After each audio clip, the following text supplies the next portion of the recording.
Si LaMelo Ball ay isang profesional na manlalaro ng basketball na kilala sa kanyang kakaibang estilo ng paglalaro at pambihirang talento.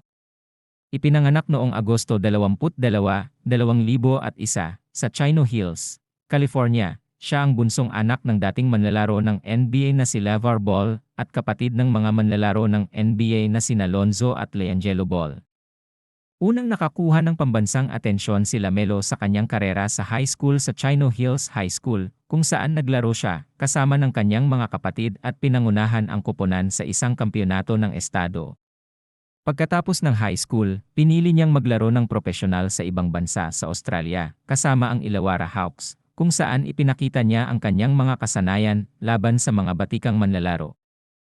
Sa 2020 NBA Draft, si LaMelo ay napiling pangatlo sa pangkalahatan ng Charlotte Hornets.